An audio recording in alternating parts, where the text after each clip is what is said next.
दुनिया में कई ऐसे क्रूर और सनकी तानाशाहों का जिक्र है जिन्होंने इंसानी सभ्यता को न केवल शर्मसार किया बल्कि उनकी क्रूर हरकतों ने मानवता को झंझोर कर रख दिया था।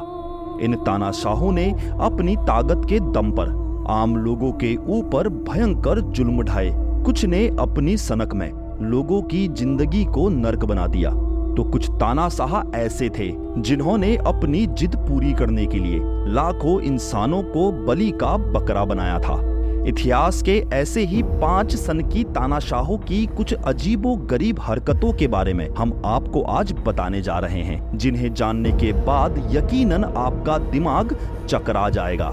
तो चलिए शुरू करते हैं पहले तानाशाह से। तानाशाह व्लाद III रोमानिया के वलाशिया का राजकुमार था, जिसका जन्म सन 1431 में ट्रांसिल्वेनिया में हुआ था। कहा जाता है कि वह इंसानों का खून पीने का शौकीन था। उस्मानिया सल्तनत के खिलाफ जंग में इसने लाखों लोगों को भाले में टांग कर उनकी लटकती लाशों का जंगल बना डाला था। ये अपने दुश्मनों को भाले की नोक में टांग दिया करता था और उनका इंसानी खून पीता था। इसी कारण से इसे ड्रैकुला नाम से भी जाना जाता है। दूसरा तानाशाह ईदी अमीन। युगांडा के तानाशाह ईदी अमीन को दुनिया के सबसे क्रूर तानाशाह के रूप में याद किया जाता है। इस शख्स ने अपने 8 सालों के शासनकाल में 8 लाख लोगों को मौत के घाट उतार दिया था।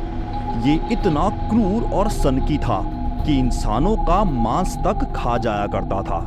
कहते हैं कि ईदी अमीन को इंसानी मांस खाने का बेहद शौक था। इसी कारण इसे नरभक्षी शासक भी कहा जाता है। यहाँ तक कि इसके फ्रिज में लोगों के कटे हुए सर और अन्य अंग भी मिले थे। अपने तानाशाही के दौर में इसने युगांडा में रहने वाले 80,000 एशियाई नागरिकों को 24 घंटे के अंदर देश छोड़ने के लिए कह दिया था और उनकी सारी संपत्ति हड़प ली थी। इसी वजह से भारत ने भी युगांडा के साथ अपने संबंध खत्म कर लिए थे। जब ईदी अमीन को राजगद्दी हासिल हुई थी तो उसने 4 यूरोपियन नागरिकों के कंधे पर बैठकर पूरे शहर में सवारी की थी। इसी दौरान उसने कहा था कि पहले हम इन्हें ढोते थे, अब ये हमें ढोएंगे। इसकी हैवानियत के कारण ही इसे मैड मैन ऑफ अफ्रीका के नाम से भी जाना जाता है। तीसरा तानाशाह किम जोंग इल। वर्तमान समय में उत्तर कोरिया के तानाशाह किम जोंग उन के कई किस्से दुनिया के सामने आते रहते हैं। उत्तर कोरिया की जनता पर अत्याचार करने वाले सनकी तानाशाह किम जोंग उन का ही पिता है, किम जोंग इल, जो अपने बेटे से भी बड़ा क्रूर और सनकी तानाशाह था। तानाशाह इल को हॉलीवुड की फिल्म देखने का बेहद शौक था। अपने शासनकाल के दौरान इसने सभी देशों में मौजूद उत्तर कोरिया के राजनयिकों को आदेश दिया था कि वह हॉलीवुड फिल्मों की कॉपी अपने पास रखे।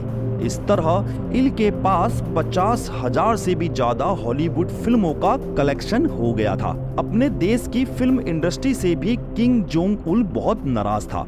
वो चाहता था कि उत्तर कोरिया में भी ऐसी फिल्में बने जो हॉलीवुड फिल्मों की तरह पूरी दुनिया में मशहूर हो, लेकिन कई कोशिशों के बाद भी ऐसा हो नहीं पाया।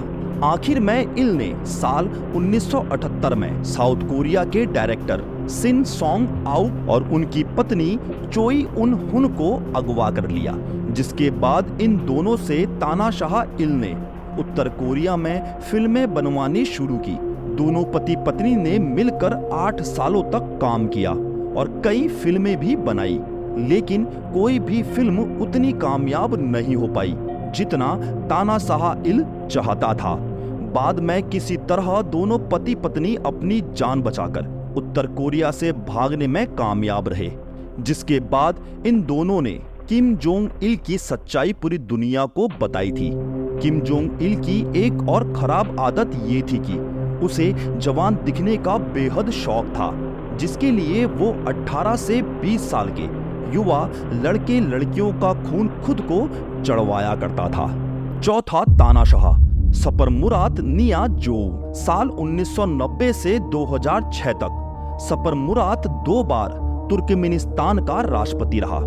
इसे तानाशाही का इतना शौक था कि इसने अपना नाम तुर्कमैन बाशी रख लिया था और ये खुद को ऐसे पेश करता था जैसे हॉलीवुड फिल्म डिक्टेटर में एक तानाशाह को दिखाया गया है।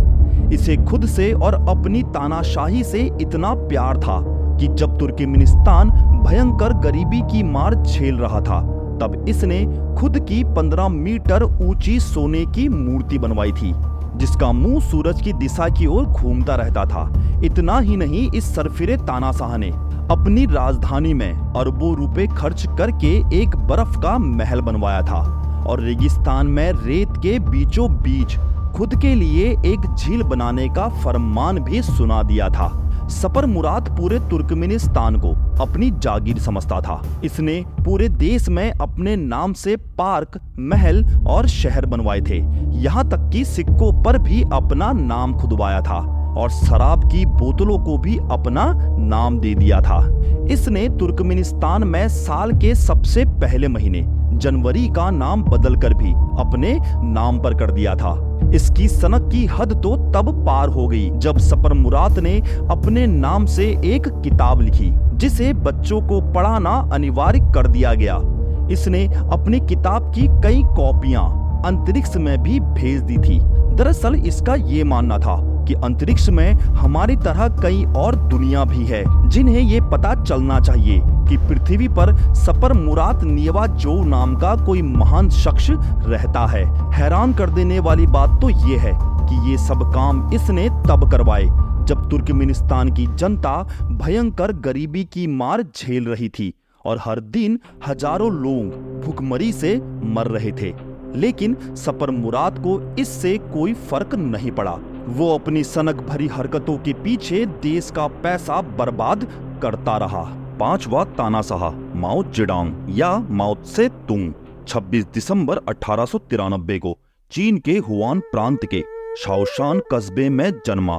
माओ जेडोंग आधुनिक चीन का संस्थापक माना जाता है। माओ जेडोंग को माओ त्से तुंग भी कहते हैं। माओ के डॉक्टर रह चुके जी.सी. ली ने उसके जीवन पर एक किताब लिखी है जिसका नाम है the private life of chairman Mao. इसमें जी.सी. ली ने चीन के इस नेता के बारे में कई हैरान करने वाली बातें बताई हैं। जी.सी. ली की किताब के मुताबिक माओ जब सोकर उठता था तो ब्रश करने के बजाय दांतों को साफ करने के लिए चाय का कुल्ला किया करता था।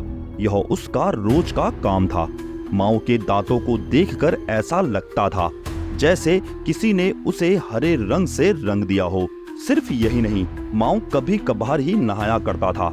ऐसा कहा जाता है कि माओ को नहाने से बेहद नफरत थी। माओ जेडोंग सोने और उठने के मामले में दुनिया से बिल्कुल अलग था। कहते हैं कि उसका दिन रात में शुरू होता था। जब पूरी दुनिया सोती थी तो वह काम करता था और जब लोगों के उठने का समय होता था तब वह सोने जाता था। माओ के बारे में एक और बात काफी मशहूर है। वो हमेशा अपने ही पलंग पर सोता था क्योंकि उसे किसी और बिस्तर पर नींद नहीं आती थी। यहाँ तक कि जब वह विदेश यात्रा पर जाता था तब भी उसका पलंग हमेशा उसके साथ ले जाया जाता था। माओ जेडोंग को दुनिया के सबसे प्रभावशाली व्यक्तियों में से एक माना जाता है।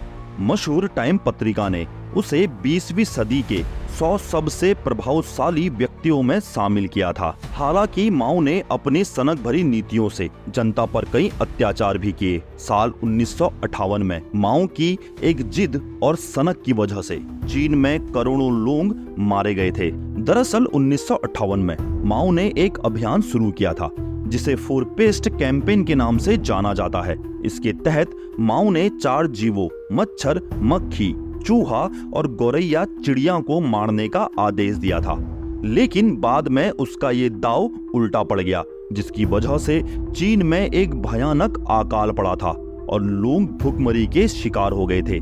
माना जाता है कि उस वक्त चीन में भूखमरी से करीब 15 मिलियन यानी 1.5 करोड़ से भी ज्यादा लोगों की मौत हुई थी। माओ जेडोंग चीन की कम्युनिस्ट पार्टी का संस्थापक भी था। भले ही चीनी लोग इसकी तारीफ करते हुए ना थके, लेकिन वास्तव में माओ एक खूंखार तानाशाह था जिसकी नीतियों और अत्याचारों के कारण कम से कम 4 करोड़ लोगों ने अपनी जान गंवाई थी। तो आपको हिंदुलॉजी फैक्ट का यह रोचक वीडियो कैसा लगा? अगर आपको यह वीडियो पसंद आया तो वीडियो को लाइक, शेयर और चैनल को सब्सक्राइब जरूर कर लीजिएगा।